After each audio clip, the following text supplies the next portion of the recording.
अस्सलाम वालेकुम स्टूडेंट्स, आज से हम बाकायदा कॉस्ट अकाउंटिंग की कोर्स का आगाज करने जा रहे हैं और कॉस्ट अकाउंटिंग में हमने कौन कौन से टॉपिक्स पर डिस्कशन करना है, आइए इस वीडियो में इस पर बात कर लेते हैं। देखिए भाई, बीकॉम पार्ट 2 में जब आप लोग आते हैं तो कॉस्ट अकाउंटिंग आपके लिए बिल्कुल एक नया सब्जेक्ट होता है और नए सब्जेक्ट के लिए यकीनी बात है कि अगर हमें उसकी बेसिक अंडरस्टैंडिंग ना हो, उसके बेसिक कॉन्सेप्ट्स का ना पता हो, वो सब्जेक्ट क्या है, उसका स्कोप क्या है, उसका एप्लीकेशन क्या है, उसमें हमने क्या काम करना है, अगर ये सारी चीजें हमें ना पता हो तो यकीनी बात है कि वो सब्जेक्ट पढ़ना आपके लिए मुश्किल हो जाता है। बस इसी बात को मद्देनजर रखते हुए हम सबसे पहले जो बात करेंगे वो बेसिक कॉस्ट कॉन्सेप्ट्स पर बात करेंगे। तो हमारा इस कोर्स का जो पहला चैप्टर होगा वो होगा बेसिक कॉस्ट कॉन्सेप्ट्स। उसके बाद हम बाकायदा अपने कोर्स की तरफ आएंगे और कोर्स में हमारे पास जो टॉपिक्स हैं वो कौन कौन से, आइए इस पे बात कर लेते हैं। सबसे पहला हमारा जो टॉपिक होगा इसमें, कोर्स का जो पहला टॉपिक होगा, that will be manufacturing concerns या अकाउंटिंग फॉर मैन्युफैक्चरिंग कंसर्न्स। इसमें हमने क्या काम करना होता है, इसे आमतौर पे दो स्टेटमेंट्स ये पूछता है, लेकिन इसमें दो मजीद और भी बातें हैं जिसको बहुत कम पूछा जाता है। तो वो भी क्या है, वो भी मैं आपको बताने जा रहा हूं। नंबर 1 तो आपने बनानी होती है cost of goods manufactured statement और दूसरा इनकम स्टेटमेंट। अगर आप पिछले 20, 22, 25 सालों के पेपर्स उठाकर देखें तो ये दो चीजें ज्यादातर पूछी गई हैं, लेकिन इसके साथ साथ वो कभी कभी आपसे cost of goods sold statement भी पूछता है और उसके साथ साथ क्लोजिंग एंट्रीज बनाने को भी कभी कभी पूछ लिया जाता है। तो इंशाल्लाह इस टॉपिक में, इस चैप्टर में हम पूरा इन चारों एरियाज को इंशाल्लाह कवर करेंगे और काफी डीप इसकी अंडरस्टैंडिंग डेवलप करेंगे और इसमें जितने भी एरियाज हैं, जितने भी पॉसिबल एरियाज हैं जो हम ये समझते हैं कि आने वाले एग्जाम में जिसको टेस्ट किया जा सकता है, उस पर भी इंशाल्लाह बात करेंगे। ये हो गया भाई हमारा पहला चैप्टर। वैसे तो दो चैप्टर्स हो जाएंगे इस कोर्स के हवाले से। तीसरा जो चैप्टर होगा that will be job order costing.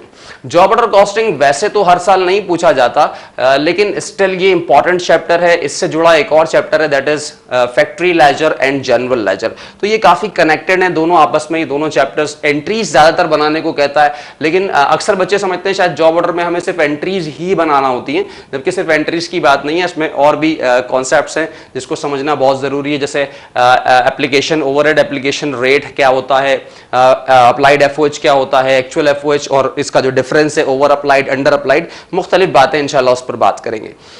इसके बाद जो हमारा चैप्टर होगा नेक्स्ट, वो होगा हमारा भाई प्रोसेस कॉस्टिंग। ये वो एरिया है प्रोसेस कॉस्टिंग का जिसमें आमतौर पे काफी बच्चे परेशान रहते हैं। उसकी बुनियादी वजह यह है कि हमारे माशरे में चूंकि एक रट्टा कल्चर है, हम चीजों को याद करते हैं, मेमोराइज करते हैं, लेकिन प्रोसेस कॉस्टिंग काफी कॉन्सेप्चुअल है। अगर उसके कॉन्सेप्ट्स को हम अंडरस्टैंड नहीं करेंगे, उसका मैकेनिज्म नहीं समझेंगे, प्रोसेस कॉस्टिंग किन चीजों पर काम करता है उसको नहीं समझेंगे, तो यकीनी बात है कि काफी प्रॉब्लम हो सकता है। लेकिन इंशाल्लाह हम उसको एक एक एरिया उसका एक्सप्लोर करेंगे, हर एक चीज के पीछे एक कॉन्सेप्ट है, उसको समझेंगे, उसकी स्टोरी क्या है, तमाम चीजों को इंशाल्लाह इस टॉपिक में हम समझेंगे। तो ये हो गया हमारे भाई प्रोसेस कॉस्टिंग हो गया। इसके बाद जो अगला हमारा टॉपिक होगा दैट विल बी, हम करेंगे स्टैंडर्ड कॉस्टिंग। स्टैंडर्ड कॉस्टिंग या इसको दूसरे नाम से भी हम लिखते हैं दैट इज वेरिएंस एनालिसिस। तो मुख्तलिफ किस्म के वेरिएंस निकालते हैं। स्टैंडर्ड क्या होता है, स्टैंडर्ड किस तरह सेट किया जाता है, स्टैंडर्ड और एक्चुअल में क्या डिफरेंसेस होते हैं, उन्हीं डिफरेंसेस को हम किस तरह आइडेंटिफाई करते हैं, ये सारी चीजें हम डिस्कस करेंगे इस चैप्टर में। उसके बाद जो हमारा अगला डिस्कशन होगा, तीन मेजर एरियाज हैं यहाँ पर, तीन तरह की कॉस्टिंग है। Number 1 that is material costing, दूसरा है आपके पास लेबर कॉस्टिंग और तीसरा है फैक्ट्री ओवरहेड्स। तो ये तीन तरह की कॉस्टिंग को हम देखेंगे। तो ये ओवरऑल मिलाकर वैसे तो आपके ये 8 चैप्टर्स बनते हैं, लेकिन चूंकि हमने इस कोर्स में बेसिक कॉस्ट कॉन्सेप्ट्स को भी शामिल किया है तो हमारा ये कोर्स पूरे 9 चैप्टर्स पर मुश्तमिल है।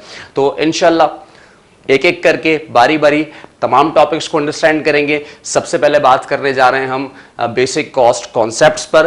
क्या है, क्या चीजें समझनी है हमने इसमें, कॉस्ट अकाउंटिंग क्या है। इंशाल्लाह मिलते हैं आपसे अगली वीडियो में और बाकायदा अपने कोर्स का आगाज करते हैं। अल्लाह हाफिज।